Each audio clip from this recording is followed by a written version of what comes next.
Trump defends second U.S. military strike on vessel linked to Venezuelan cartels. The U.S. military has carried out a second deadly strike on a boat in the Caribbean this month.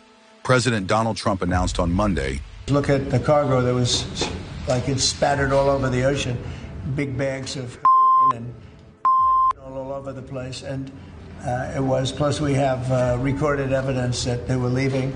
According to Mr. Trump, the strike occurred in international waters and killed 3 people. In a social media post, he described the target as positively identified, extraordinarily violent drug trafficking cartels and narco-terrorists operating in the Southern Command's area of responsibility. He released a 27-second video of aerial surveillance showing a speedboat engulfed in flames following the attack, though it was unclear what the vessel was carrying. The Pentagon declined to provide additional details, referring only to the president's statement, while a Defense Department official described the action as a special operations strike. Legal specialists immediately condemned the move, arguing it was as unlawful as a similar strike on September 2nd, when 11 people were killed on another vessel leaving Venezuelan waters. "Trump is normalizing what I consider to be an unlawful strike," said Rear Admiral Donald J. Gooder, a retired Navy Judge Advocate General. Critics argue that suspected smugglers should have been interdicted and prosecuted, as has long been U.S. practice in the Caribbean, rather than summarily killed.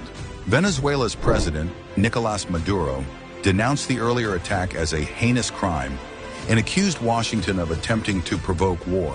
On Saturday, Venezuelan officials reported that the U.S. Navy detained 9 fishermen before releasing them, an incident later confirmed by the Pentagon as a standard Coast Guard operation after no drugs were found. Mr. Trump has justified the new approach by claiming drug cartels pose an imminent threat to the United States, citing the 100,000 American overdose deaths recorded annually. His administration has designated several Latin American gangs as foreign terrorist organizations, a move that critics say stretches the law.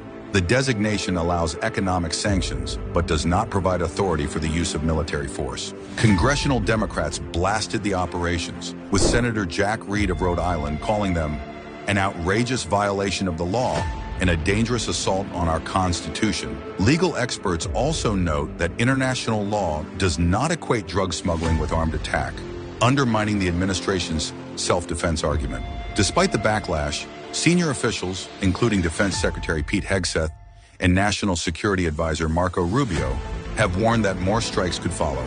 Speaking to reporters aboard Air Force One, Mr. Trump singled out Trendy Aragua, a violent Venezuelan gang the U.S. recently labeled a terrorist organization, calling it probably the worst gang in the world.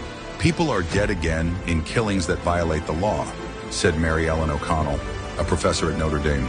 All of the criticism and warning of blowback has had no impact.